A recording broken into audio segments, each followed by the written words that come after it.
In 2012, a man called Carl Beech told Wiltshire police he'd been one of the many victims of serial sex offender Jimmy Savile. His claims were initially dismissed, but in 2014 all eyes would be on Beech when he began disclosing more and more about the horrors he'd endured, including being systematically abused by some of the most powerful men within the British government. He said that he'd also personally witnessed the abuse of other children, as well as the murders of 3 of them. Beech's information triggered a major police investigation called Operation Midland, which would enable some of the most dangerous, most disgusting people to be brought to justice. There was just one problem. It was all lies, made up by a remorseless narcissist who, as well as destroying the lives of many, also used the case of a missing child to get money and the attention he so desperately craved. And whilst accusing others of being paedophiles, he was downloading child abuse images and filming little boys. This case is truly unbelievable. Welcome to Evil Among Us.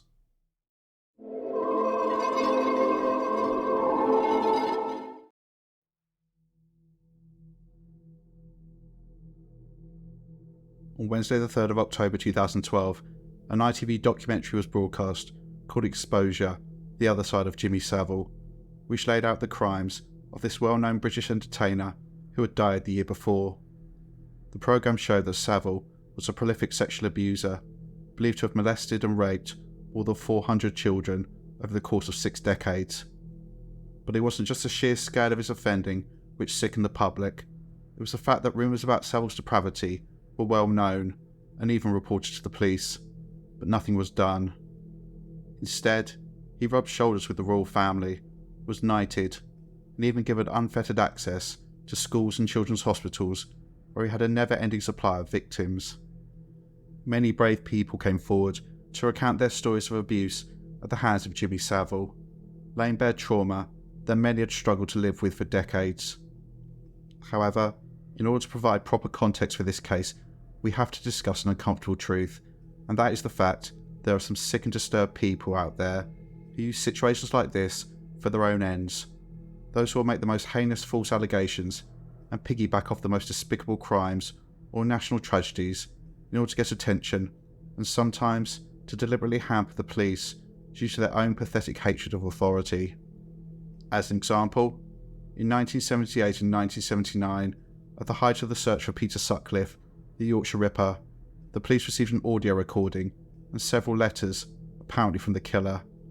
In these, he bragged about his crimes and taunted detectives. Police were convinced this was genuine and began chasing this false lead, delaying the arrest of Sutcliffe by, in some estimates, 18 months, during which time he ended the lives of 3 of his victims, bringing the total he killed to 13. This man, dubbed Wearside Jack due to him having a Sunderland accent while Sutcliffe was from Yorkshire, was finally revealed in 2006 to be a man called John Samuel Humble. He was sentenced to 8 years in prison for perverting the course of justice. His reason for doing this? Attention and a hatred of the police. More recently, between October 2017 and May 2020, 22-year-old Eleanor Williams made multiple false rape allegations against men in her hometown of Barrow-in-Furness, whilst also stoking racial tensions. She was sentenced to 8.5 years in prison for perverting the course of justice. In the US, there was Alicia Head, who, using the name Tanya Head, claimed to have escaped the South Tower before it collapsed on 9/11, and she became the president of the World Trade Center Survivors Network Support Group, when she was in fact, on that horrific day, in Barcelona. These are just a few examples of disturbed people who see stories about horrific offences and events not with shock, but with wide eyes. They represent an opportunity for attention, money, fame, or to feel a little bit of power in their pathetic lives. They don't care who they hurt, or the fact their actions mean real victims may be overlooked. They are scum. Chief amongst them is a serial fantasist and narcissist named Carl Beech, a man who accused others of being a paedophile whilst being one himself. A man so deplorable that he used the name of a missing, presumed murdered child in his lies to get money and the attention he desperately craved.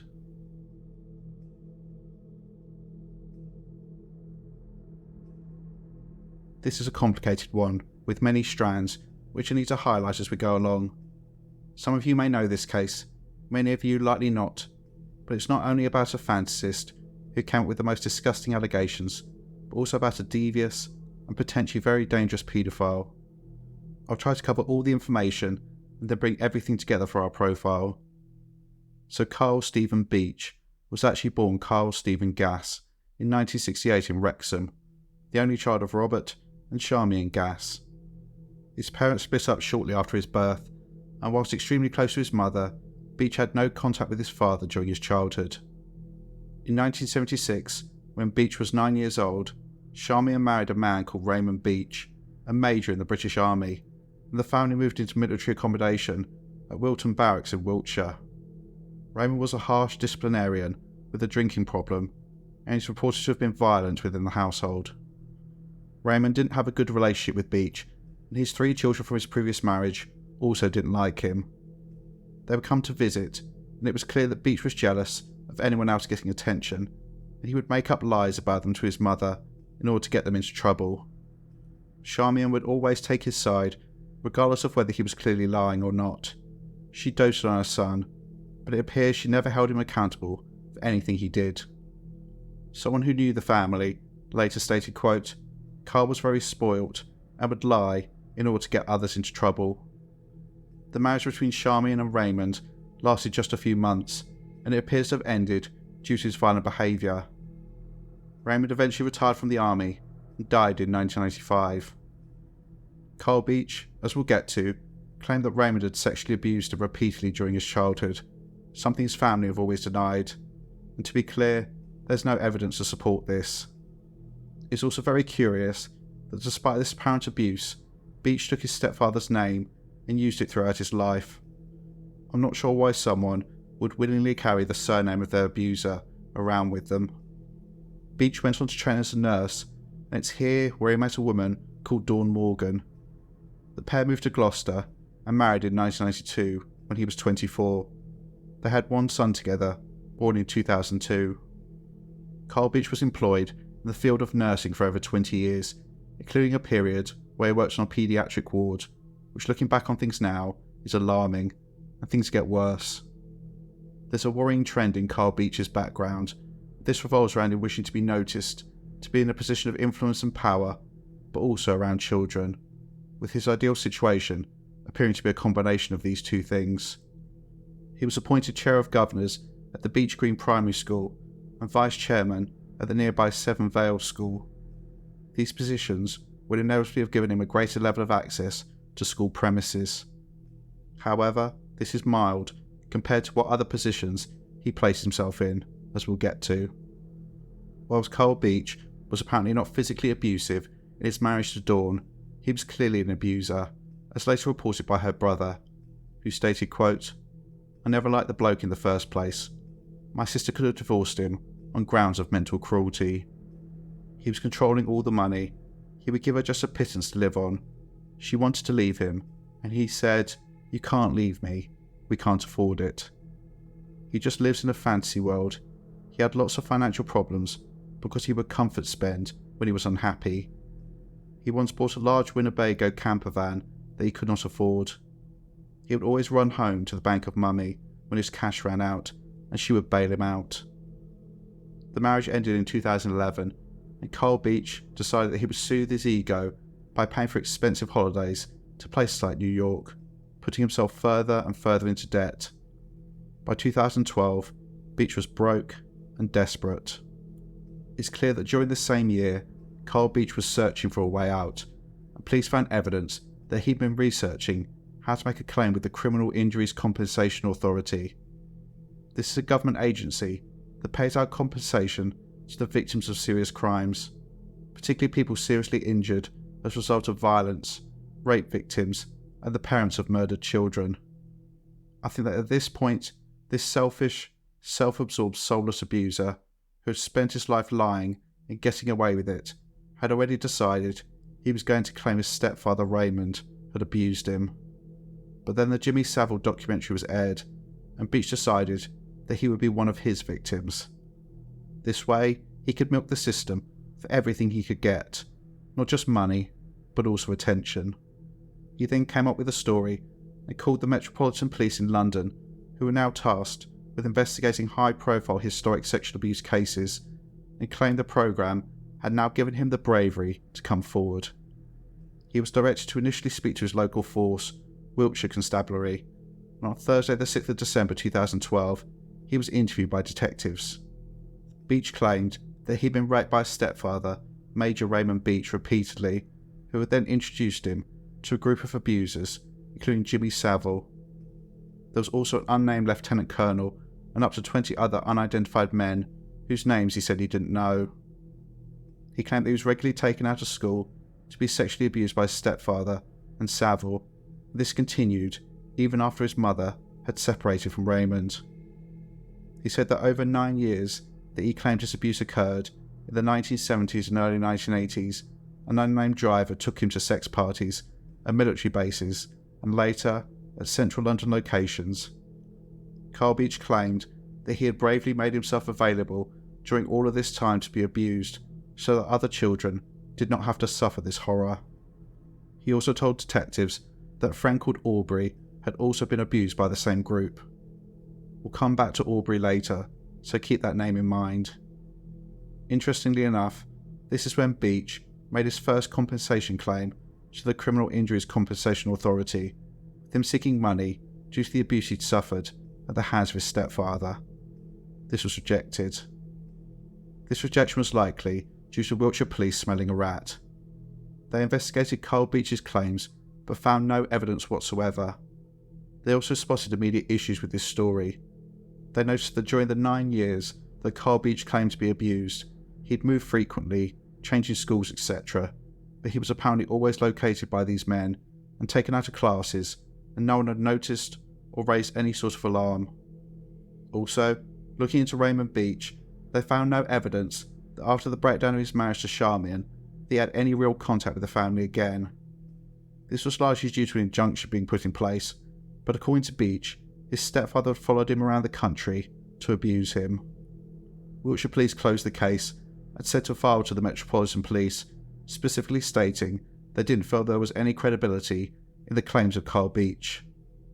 That should have been the end of it, but Beech went back to the drawing board to rethink his strategy, and his claims would become more heinous, more reprehensible, and his own sick desire for little boys would soon come to the surface.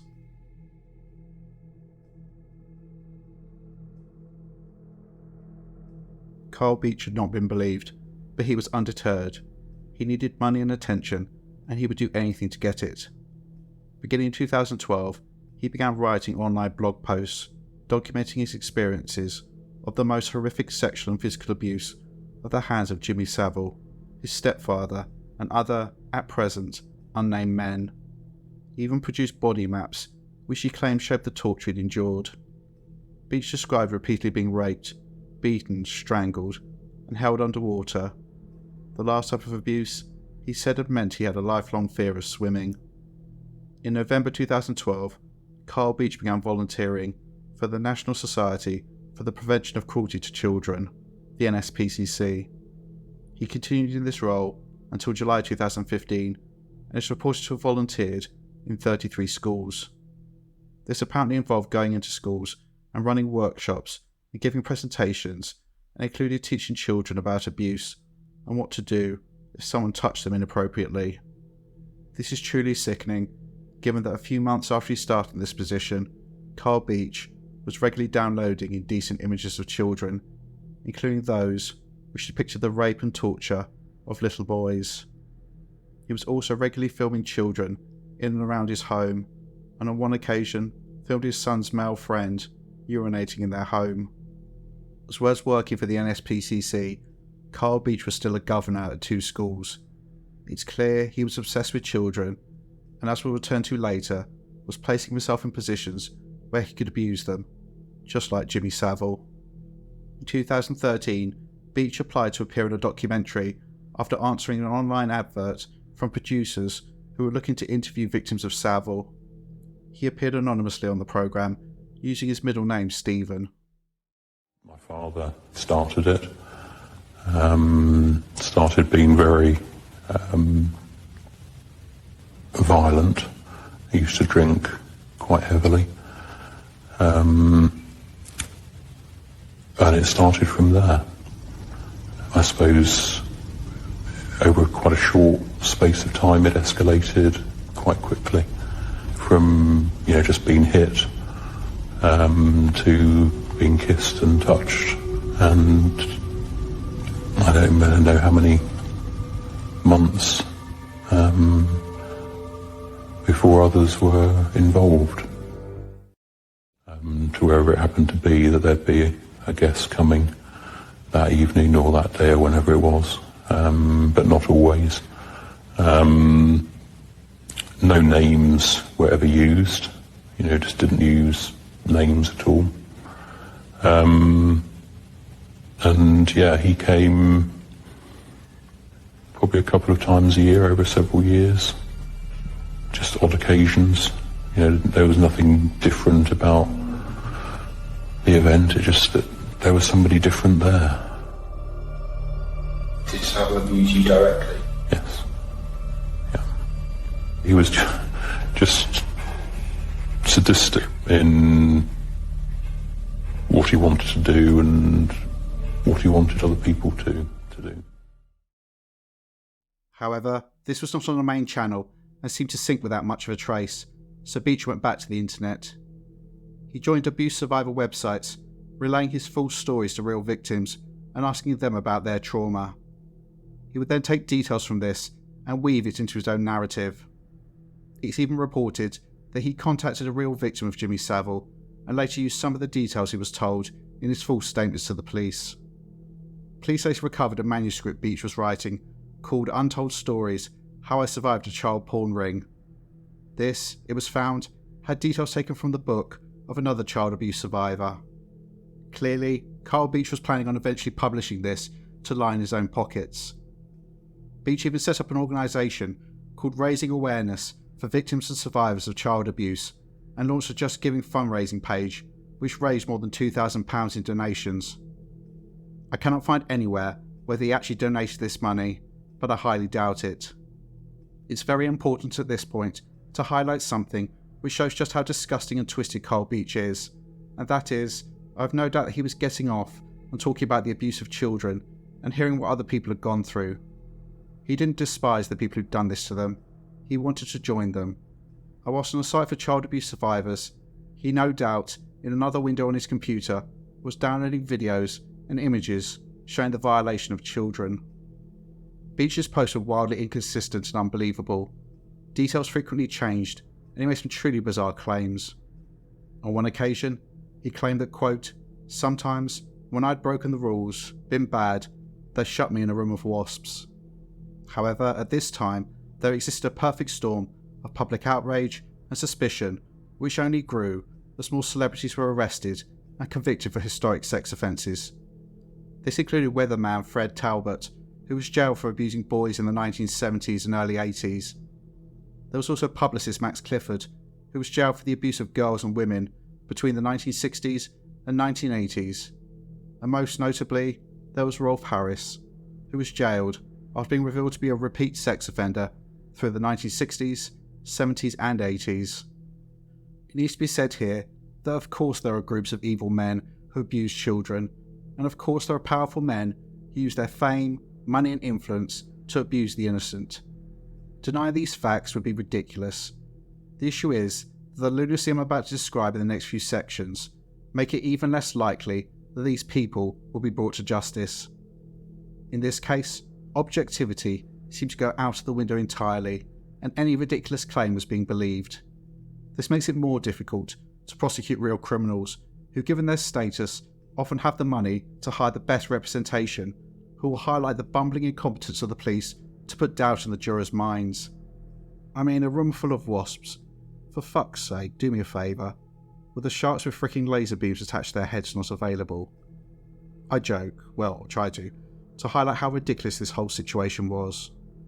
Anyway, Carl Beech's nonsense was seen by journalists from the Xaro News Agency, a now discredited organisation which claimed to be involved in political investigative journalism, but instead they pushed baseless conspiracy theories. They met with Carl Beech and it's believed coached him, giving him names of prominent people to include in his stories, as well as dates and locations relevant to real investigations, but also online conspiracies. They published his false claims throughout 2014, and this brought him to the attention of Deputy Labour lead Tom Watson, who, after meeting with Beech, put pressure on the Metropolitan Police to investigate his claims, and this is exactly what happened, and the circus would soon begin.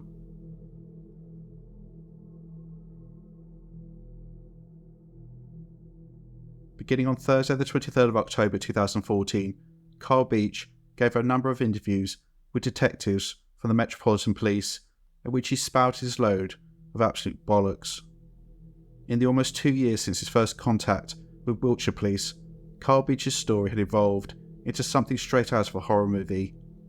He could apparently now remember 10 men who he claimed had abused him, including some people at the very top of the British establishment. Amongst the people he named were former Prime Minister Edward Heath, former MP Harvey Proctor, former head of the British Army Field Marshal Lord Bramall, former head of MI5 Sir Michael Hanley, and a politician called Leon Britton. Always present, of course, was Jimmy Savile. Carl Beech claimed that his abuse happened at a variety of places, including private clubs, military bases, and even London Zoo. As well as horrific accounts of sexual abuse, Beech claimed that he'd personally witnessed 3 child murders. The first one occurred, apparently, in either 1978 or 1979, when Michael Hanley, one of his abusers, had apparently told Beech that he couldn't have any friends. Beech bravely ignored this and made friends with a boy he named as Scott.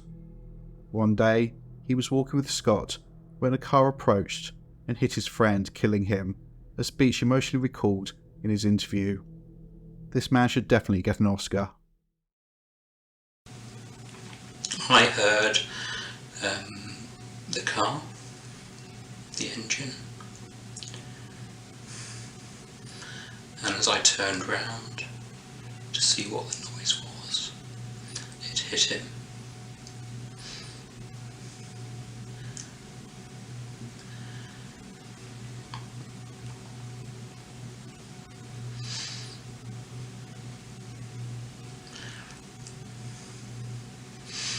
And it was thrown up into the air, and everything just stopped. Everything just stopped. And he was just led there.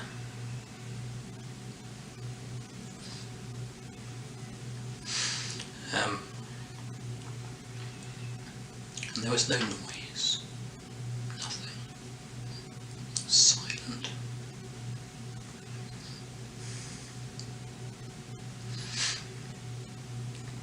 And I went over to him. He wasn't moving.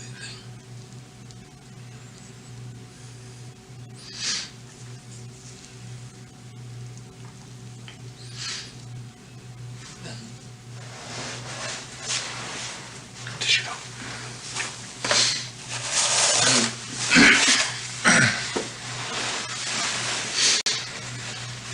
I tried to wake him up, but he wouldn't wake up. He didn't move. There was a lot of blood. I had blood on my hands. And I was dragged away and put in the back of a car.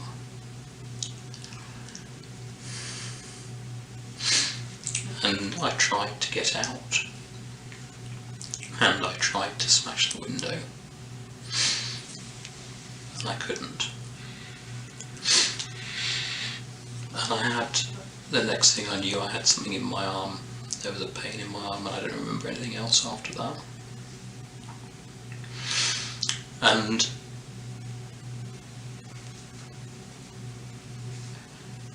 it was like he didn't exist.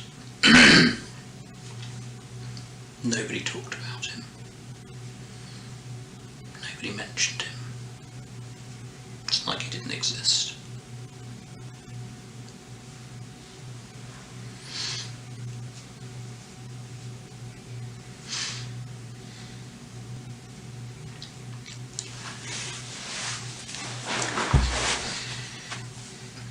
died because I didn't do as I was told.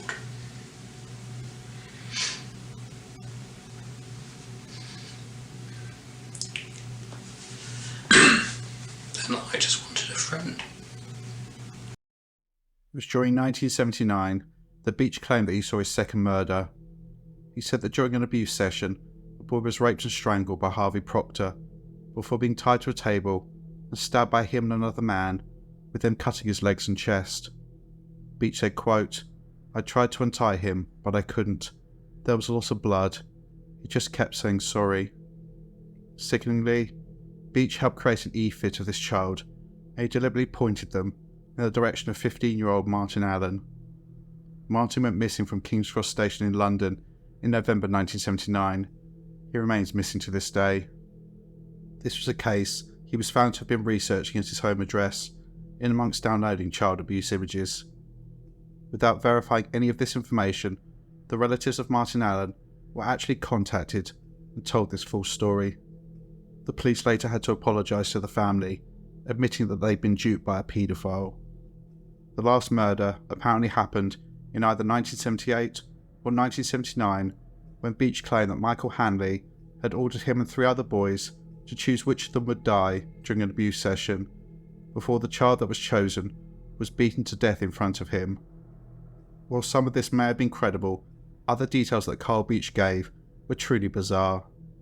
So he claimed, as he had online, that he was forced into a room of wasps as a punishment, but also that he was tied to a table and had spiders poured on him, and was locked in a room where a snake was thrown in, which bit him.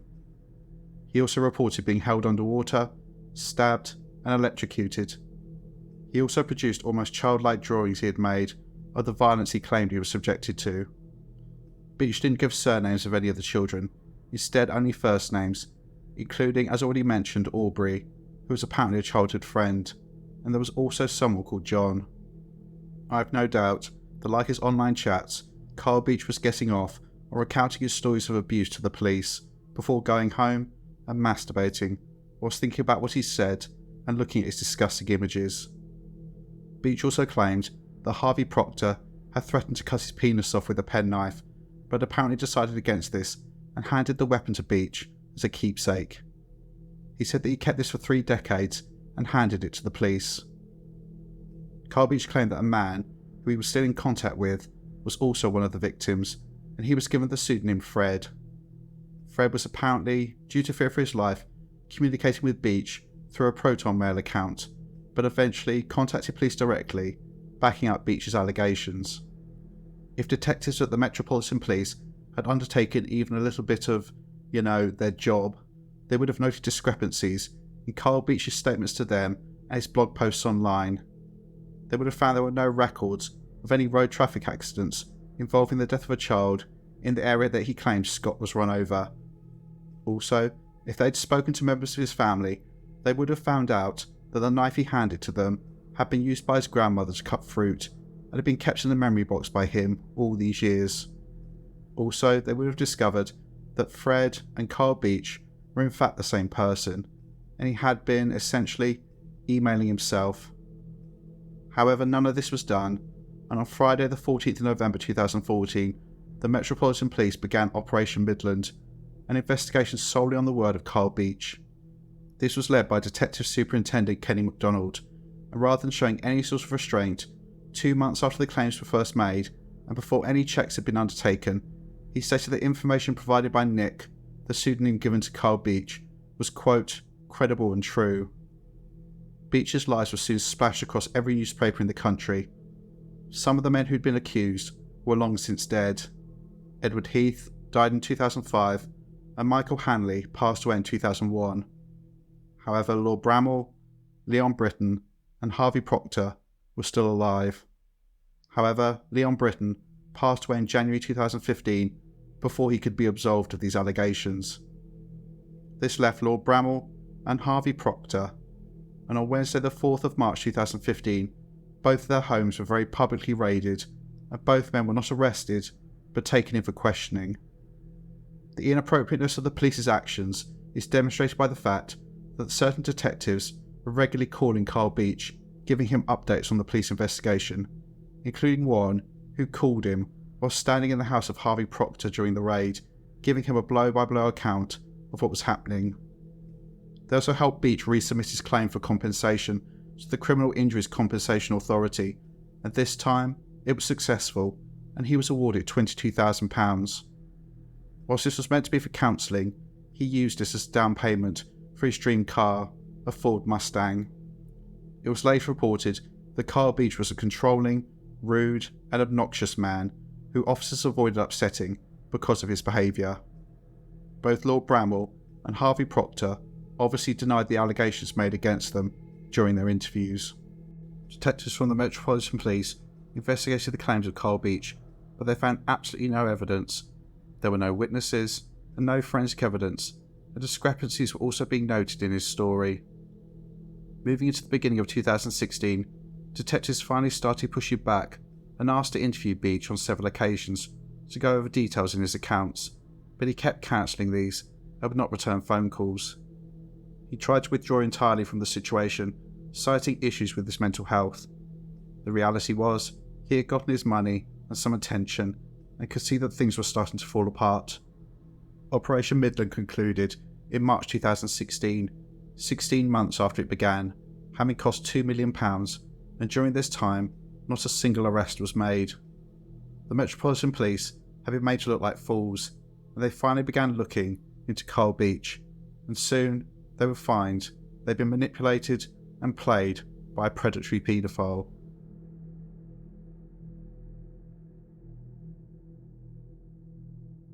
The task of investigating Carl Beech was assigned to Northumbria Police to ensure an objective investigation, and to their credit, detectives from this force quickly got to work. On Wednesday the 2nd of November 2016, police searched the Gloucestershire home of Beech and recovered a number of electronic items, including an iPad that was found in the front seat of his Mustang. What the police uncovered when they analysed the devices was appalling. They discovered Beech's research about the men he'd lied about, as well as missing and murdered children. He'd looked at places and dates, all to construct an elaborate timeline of falsehoods, which he told the Metropolitan Police, who lapped it up. However, most disturbingly were the 350 child abuse images he had in his possession, as well as videos he'd filmed of little boys, including a friend of his son urinating in the toilet in his house. The dates on these showed that throughout his time working with the police to apparently catch paedophiles, he was sat at home downloading child abuse images. Carl Beech was arrested, and in June 2017 he was charged with 4 counts of making indecent images of children, 1 count of possessing indecent images of children, and 1 count of voyeurism.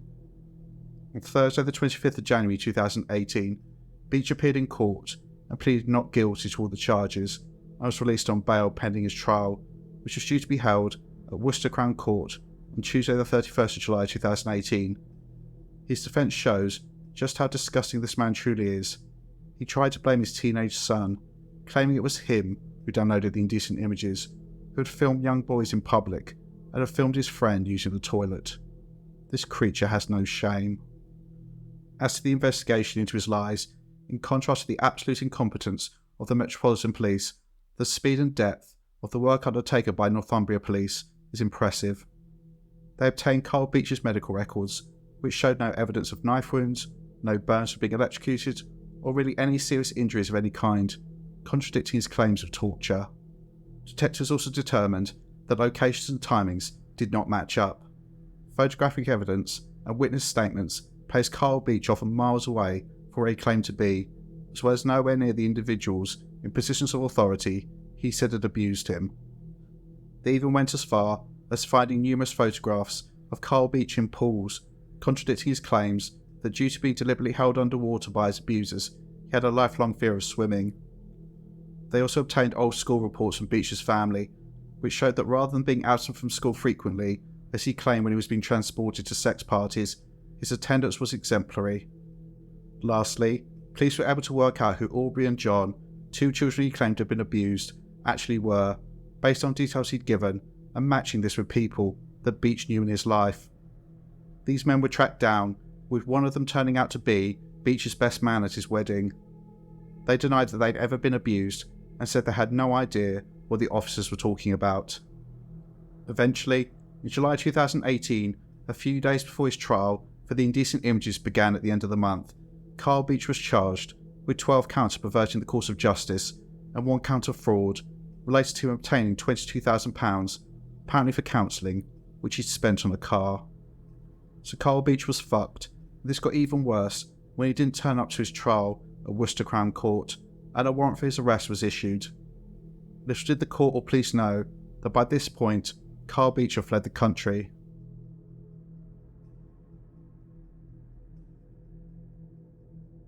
In February 2018, seeing that the writing was on the wall, Carl Beech bought a cabin in the tiny village of Midland in Sweden, where he was one of just 1,000 other residents. 3 months later in May, Beech's mother Charmian sold her house in the UK and moved into the cabin. Beech, now going by the name Carl Anderson, even applied to build additional cabins on his plot of land so he could open a B&B. He was going to name it 66 Degrees North Bed and Breakfast, and even made a Facebook page posting updates about his progress renovating his cabin. However, he quickly began showing what a crook and manipulator he was. He also tried to obtain a second property fraudulently, using the name Sam Williams. Beech also avoided payment of £4,500 for plumbing work and around double that for carpentry work in the cabin, with him being uncontactable or apparently out of the cabin when the companies came to collect the money.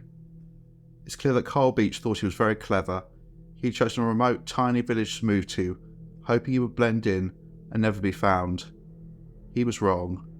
An international arrest warrant was issued, and Beech was quickly tracked to Sweden, and on Monday the 1st of October 2018, after being on the run for just a few months, he was arrested outside Gothenburg train station and extradited back to the UK, where he was held in prison pending the court proceedings.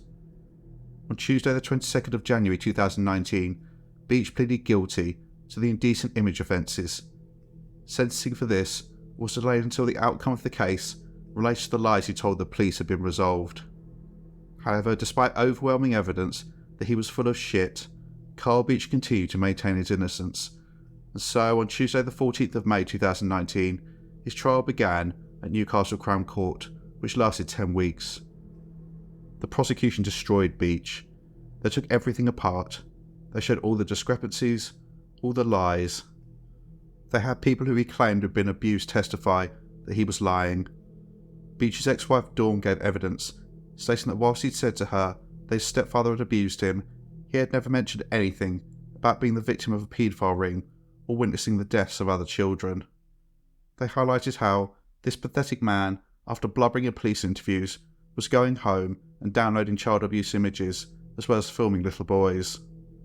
Carl Beech, narcissist that he is, gave evidence, and he refused to accept that he'd lied. In response to the prosecution barrister saying, quote, "It is all untrue," Beech responded, "It is not. It's something I lived through.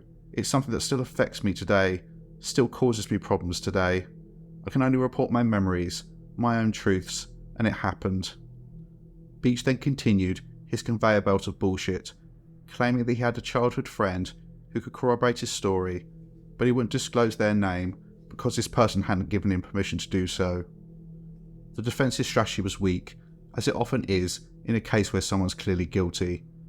They acknowledged that Carl Beech's statements were all lies, but tried to make the argument that he, for some unknown reason, genuinely believed what he was saying.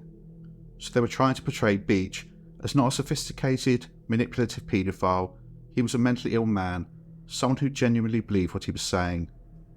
The jury didn't buy any of it, and after just 4.5 hours of deliberation, on Monday the 22nd of July 2019, Carl Beech was found guilty on all 12 counts of perverting the course of justice and 1 count of fraud.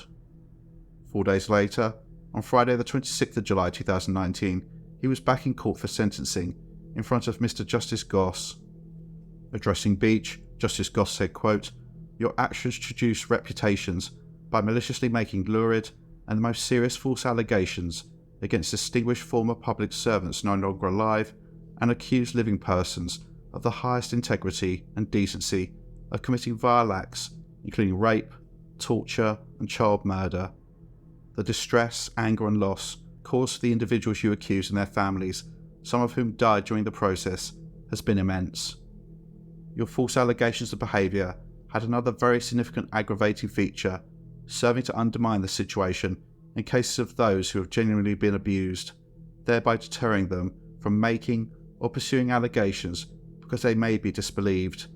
You acted out of motives of financial gain, personal pleasure, malice, and attention-seeking. You have no remorse, and I do not accept the genuineness of the limited expressions of remorse you have made for some of your offences. You then sentenced him. For his campaign of lies and sickening online behaviour, 51-year-old Carl Beech was sentenced to 18 years in prison. He will serve half of this inside and the other half in the community being supervised on licence. Taking into account time he spent on remand, Beech will likely be released in around November 2027. In the aftermath of this case, the Metropolitan Police was forced rightly to issue apologies and pay compensation to those who had been targeted during Operation Midland, but it was clear they wished for this to be swept under the carpet as soon as possible. To this day, no officer has been disciplined for their role in this mess. In fact, some have been promoted to extremely senior positions within the national crime apparatus. Detective Superintendent Kenny MacDonald, who led the police operation and stated publicly that Carl Beech's claims were credible, retired shortly before the trial with his full police pension intact. The reason for this, in my opinion, is twofold. Firstly, because those who are in charge of bringing people to justice, who force others to be accountable for their actions, appear to be the first to close ranks when it's their own reputation, career or freedom on the line. But it's also because the Metropolitan Police, considered the jewel of British law enforcement, did not want to admit that it had been outsmarted and manipulated by a paedophile, whose ridiculous claims they had spent £2 million of public money investigating without making a single arrest, with a further £2 million being spent by another force to untangle his web of deceit.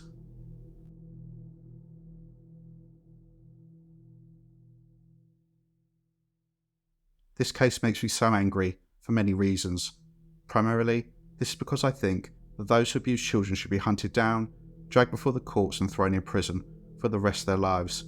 But it's the actions of people like Carl Beech which makes this more unlikely. They take resources away from the investigation of real crimes. They lead to reports of actual abuse being viewed with suspicion. They result in people who may have built up the courage to make a report now being too afraid to step forward.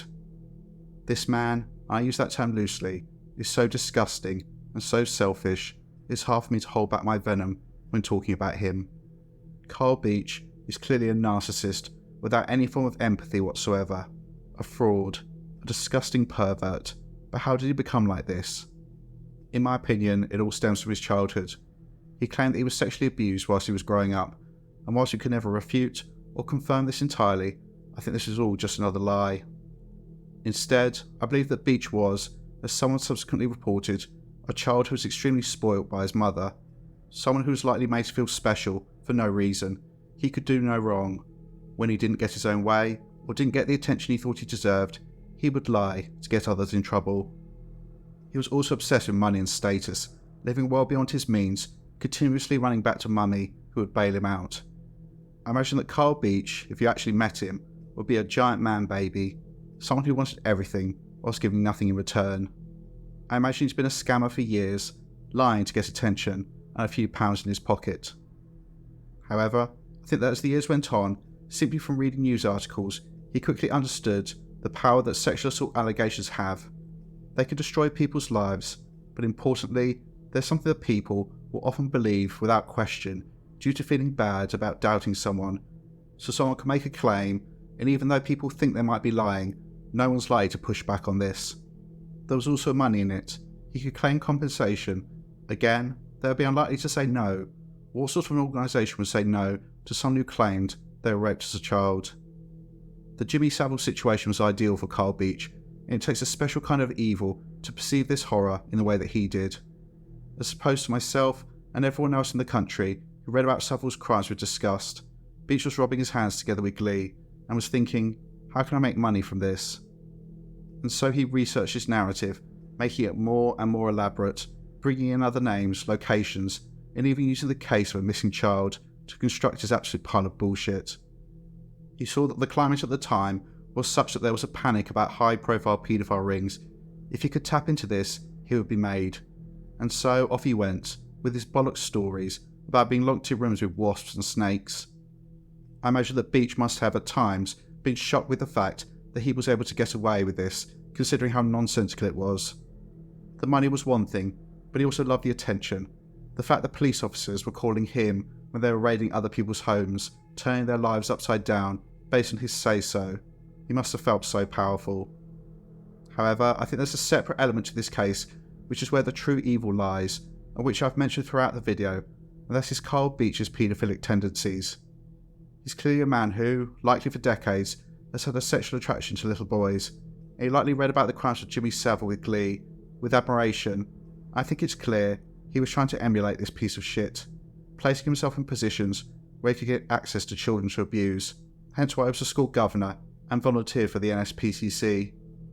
I think he was hoping to use the contact with the police to bolster his reputation, and then, eventually, when the dust had settled, he would start travelling around the country, going into schools and giving talks, and from there, he would have all the victims he wanted. But in the short term, he would meet his deviant sexual needs by downloading child abuse images, as well as researching and reading about child abuse, talking to survivors, listening to what they said, not feeling sympathy, but sexual arousal. As I said earlier, I think he was likely getting turned on, recounting his fabricated stories of abuse to the police. Carl Beech thought he was very clever, and likely believed when things started to fall apart, he could simply cut and run, claiming that he was suffering from PTSD. Of course, the police wouldn't harass a victim of sexual abuse. But he was wrong, and when the walls closed in, Carl Beech showed exactly the pathetic piece of shit he is. He ran, and when caught, tried to blame his own teenage son for the abuse images on his computer. Just think about that for a minute. He was willing to throw his own child under the bus, potentially sending him to prison, putting him on the sex offender register, all to avoid taking responsibility for his own actions. During the trial, Beech used his last bit of limelight to continue his lies. Of course he was going to testify. He couldn't help himself.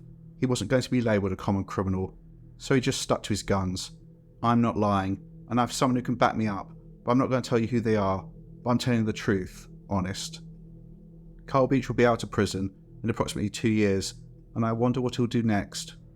Given how disturbed and disgusting he is, I wouldn't put it past him that he carries on doing this, with him going back online and claiming he was unjustly imprisoned and starting to add new names to his lies, and then begins the grift. Oh, he just needs £10,000 for his counselling. Poor, persecuted man. I best click here and give him my card details. Personally, I think pieces of shit like this should not be allowed out until they've made a full confession, publicly, for their crimes. That would be the ultimate punishment for Carl Beech, choosing between spending the rest of his life in prison or standing up and admitting he's a pervert and a liar. What do you think he would choose? So what are your thoughts on this case? If you like the content, then consider becoming a channel member by clicking the join button, and you can also send a one-off donation to support the channel via the thanks button. Please like, share and subscribe. Take care, and I'll see you in the next one.